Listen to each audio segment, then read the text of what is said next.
Assalamualaikum warahmatullahi wabarakatuh. Waalaikumsalam warahmatullahi wabarakatuh. Baik anak-anak, sebelum kita mulai pelajaran, kita berdoa dulu ya. Ayo dipimpin ketua kelasnya. Siapa ketua kelasnya? Mbak Mega. Ayo dipimpin ketua kelasnya. Mulai, mari kita berdoa terlebih dahulu. Berdoa mulai. Berdoa selesai. Baik, terima kasih ketua kelas. Sebelum kita mulai pelajaran pada pagi hari ini, kita absen terlebih dahulu ya. Saya absen dulu. Pajeriani Samsia, Karina,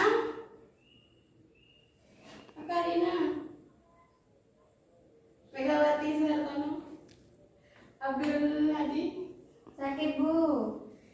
Sebelum kita mulai pembelajaran pada pagi hari ini, Ibu akan membacakan tujuan pembelajaran terlebih dahulu ya. Yang pertama yaitu menganalisis pengertian, faktor pendorong dan alat serta cara perdagangan internasional. Terus yang kedua yaitu menganalisis hambatan dan kebijakan perdagangan internasional. Nah, selanjutnya Ibu akan menjelaskan sedikit ya tentang materi pada pagi hari ini. Materinya yaitu, siapa yang tahu tentang pengertian perdagangan internasional? Siapa yang belajar tadi malam? Gak ada yang belajar ya tadi malam ya. Bu Guru sendiri deh ya yang jelaskan. Perdagangan internasional itu adalah suatu kegiatan jual beli barang atau jasa suatu negara ke negara lainnya. Bisa dilihat ya di depan ya. Dilihat, bisa kelihatan ya. Di sini ada 4 poin tentang perdagangan internasional. Nah, di sini yang pertama yaitu faktor pendorong perdagangan internasional. Kenapa kok bisa terjadi perdagangan internasional? Yang pertama yaitu tentang perbedaan sumber daya alam. Ya, bisa dibayangkan nggak sumber daya alam itu seperti minyak bumi, batu bara, dan lain-lain. Nah itu contohnya di Malaysia tuh gak punya batu bara, bisa impor ke Indonesia. Itu adalah salah satu perbedaan sumber daya alam. Nah, yang kedua yaitu tentang penghematan biaya produksi. Nah, seperti mobil mewah, sepeda motor, kita kan nggak bisa buat sendiri ya. Kayak beli besi, kayak beli knalpot yang lainnya masa bisa satuin gitu ya. Jadi kan itu mengeluarkan biaya yang banyak ya. Jadi yang lebih tahu tentang produksi yang lebih murah itu kan negara Jepang. Jadi kita tinggal ekspor sepeda yang sudah jadi kan, itu contohnya. Yang ketiga yaitu tentang ini ya, pemenuhan kebutuhan nasional ya. Nah di sini contohnya di Indonesia itu kan banyak para petani gitu ya yang mempunyai sawah banyak. Nah itu kan penghasil berasnya banyak kan kalau di Indonesia. Bisa juga dari negara Malaysia tuh impor ke Indonesia, itu pemenuhan. Yang keempat yaitu perbedaan penguasaan teknologi. Contohnya di Indonesia itu kan nggak punya pesawat tempur ya. Yang punya itu kan negara Israel, bisa impor ke sana untuk membeli di sana. Yang kedua itu kan ada hambatannya ya. Hambatannya perbedaan nilai mata uang. Kalau di sini kan rupiah ya contohnya. Kalau di Malaysia kan ringgit ya. Kalau mau membeli sesuatu di sana kayak membeli kain sutra gitu, masa mau pakai rupiah kan harus ditukar dulu ya. Terus yang kedua yaitu pemberlakuan kebijakan perdagangan oleh pemerintah. Sudah paham ya kalau kebijakan? Yang ketiga yaitu kebijakan lembaga ekonomi internasional memandikan anggotanya. Nah di sini itu kan negara Indonesia itu kan punya anggota juga, kayak contohnya ASEAN ya. Nah itu juga hambatan karena di sana itu menggunakan tarif yang mahal gitu. Nah ini yang kedua, tadi kan belum dikasih contoh sama Ibu Guru tentang pemberlakuan kebijakan perdagangan oleh pemerintah ya. Contohnya orang tua kalian tuh membeli mobil yang mewah. Nah itu kan lebih pajaknya kan lebih tinggi daripada orang yang membeli sepeda motor biasa ya. Terus yang keempat, konflik dan peperangan. Dulu kan Indonesia kan ada perang ya. Nah itu adalah salah satu penghambat. Terus yang selanjutnya alat dan cara. Ada alat dan cara juga kita melakukan perdagangan internasional. Yang pertama, alat pembayaran perdagangan perdagangan internasional. Ya. Tadi kan perdagangan internasional itu adalah kegiatan jual beli ya, barang dan jasa. Bisa menggunakan uang, bisa menggunakan wesel, tahu wesel?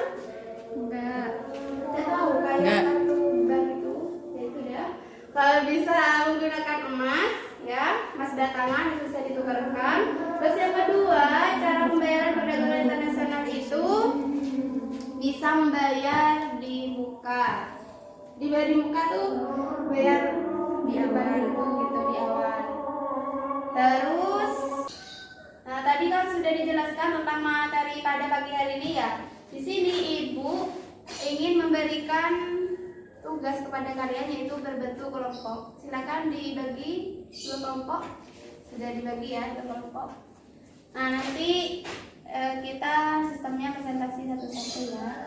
Ini kelompok 1 dan ini kelompok 2. Mana sudah selesai pekerjaannya? Sudah. Kelompok 1 sama 2 sama ya, sudah ya. Ayo Ibu tunjuk terlebih dahulu. Kelompok pertama dipresentasikan ke depan.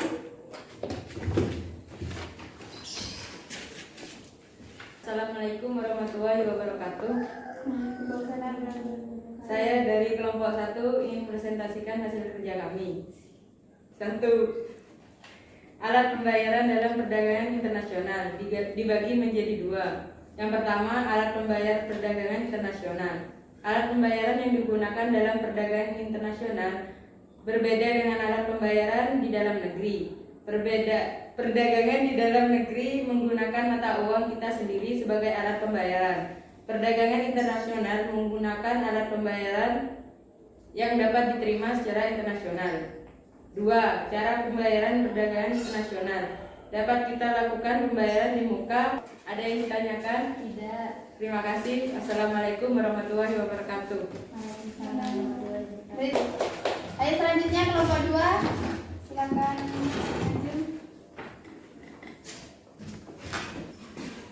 Bismillahirrahmanirrahim. Assalamualaikum warahmatullahi wabarakatuh. Waalaikumsalam warahmatullahi wabarakatuh. Nah, di sini saya akan mempresentasikan tentang hambatan perdagangan internasional. Di mana di sini ada 4, yaitu perbedaan nilai mata uang. Sudah jelas ya.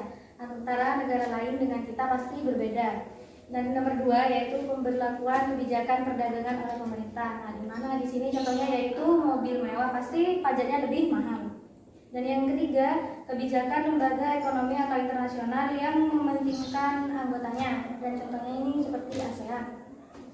Terus yang keempat yaitu konflik dan peperangan. Sudah pasti kalian paham ya tentang konflik dan peperangan itu seperti apa. Mungkin cukup sekian dari saya. Sebelumnya apa ada pertanyaan? Tidak ada. Baik, terima kasih. Wassalamualaikum warahmatullahi wabarakatuh. Waalaikumsalam warahmatullahi wabarakatuh. Baik, Ibu. Sebelum Ibu mengakhiri pembelajaran pada pagi hari ini, ada yang ditanyakan? Tidak. Sudah paham semua ya? Paham. Ya. Sebelum Ibu tutup pembelajaran pada pagi hari ini, Ibu akan menyimpulkan tentang pembelajaran pada pagi hari ini ya, yaitu tentang perdagangan internasional. Perdagangan internasional kan tadi adalah kegiatan jual beli barang atau jasa dari suatu negara ke negara lainnya ya. Terus di situ juga ada faktor pendorongnya, hambatan perdagangan internasional. Terus tadi yang ketiga ada alat dan caranya. Terus yang terakhir